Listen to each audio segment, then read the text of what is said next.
লাশ ছাড়া যেন মোবাইল পার্টি পেট্রোল পার্টি ফেরত না আসে। তারা আসবে ওই যেগুলো আছে অস্ত্র বের করে। কোনো পুলিশ অফিসার অস্ত্র গোলাবারুদ ছাড়া ডিউটিতে যাবেন না। শুধুমাত্র রাবার বুলেট দিয়ে আমাদের কাজ হচ্ছে না, সবাই আগ্নেয়াস্ত্র নিয়ে ডিউটিতে যাবে। বন্দরে সন্ত্রাসী হামলায় সাব ইন্সপেক্টর গুরুতর আহত হয়েছে। আমি সব টিমকে বলে দিয়েছি ওই পরিস্থিতিতে পড়লে 2-4টা লাশ ছাড়া যেন ফেরত না আসে। পুলিশের সামনে অস্ত্র বের করা মাত্রই গুলি হবে, হয় মাথায় করবেন, বুকে করবেন, না হয় পেটে করবেন। সরকারি গুলির সর্বোত্তম ব্যবহার নিশ্চিত করতে হবে। সম্প্রতি অস্ত্রধারীদের দেখা মাত্র এভাবেই গুলি ছুটতে অধীনস্থ অফিসার ফোর্সকে নির্দেশ দিয়েছিলেন Chittagong metropolitan police commissioner Hasib Aziz. তার এই নির্দেশনা সরকারি গোপনীয়তার জাল ছিঁড়ে মুহূর্তেই ভাইরাল হয় সামাজিক যোগাযোগ মাধ্যমে। বের করা মাত্র গুলি হবে, হয় মাথায় করবে অথবা বুকে করবে অথবা পেটে করবে। সরকারি গুলির সর্বোত্তম ব্যবহার নিশ্চিত করতে হবে। কিন্তু পুলিশ বাহিনীর ভেতর থেকে কিভাবে ফাঁস হলো সিএমপি কমিশনার হাসিব আজিজের এই নির্দেশনা? এবার গোপনীয়তা ফাঁসের অভিযোগে গ্রেপ্তার করা হয়েছে অমি দাস নামের এক পুলিশ সদস্যকে। তিনি সিএমপির টেলিকম ইউনিটে কর্মরত ও খুলশী থানায় সংযুক্ত ছিলেন।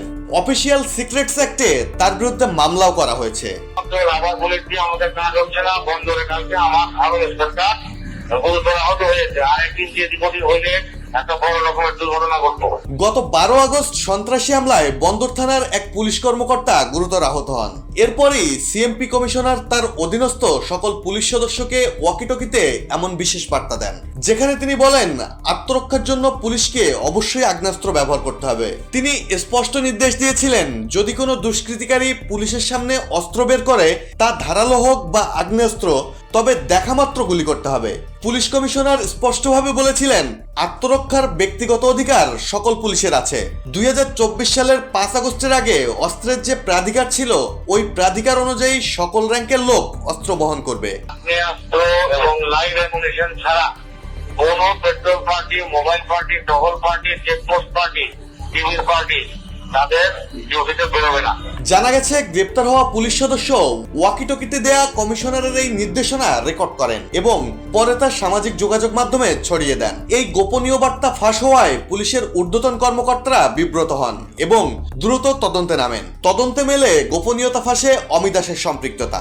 অস্ত্রের প্রাধিকার অনুযায়ী লাইভ অ্যামুনিশন সহ গোলাবারুদ কিছু করে তারপরে তারা যেতে যাবে, ডিউটিতে যাবে, টহল, পেট্রোল, মোবাইল ইত্যাদি চেক করতে যাবে। পুলিশের ঊর্ধ্বতন কর্মকর্তারা বলছেন, এই ধরনের গোপন বার্তা ফাঁস হওয়া অত্যন্ত উদ্বেগজনক। এটি শুধু বাহিনীর অভ্যন্তরীণ শৃঙ্খলাকেই বিঘ্নিত করে না, বরং জননিরাপত্তার ক্ষেত্রেও ঝুঁকি তৈরি করতে পারে। অমি দাসের বিরুদ্ধে আইনি ব্যবস্থা নেওয়া হয়েছে এবং ভবিষ্যতে এমন ঘটনা যেন না ঘটে সে ব্যাপারে কড়া নজরদারি রাখা হয়েছে।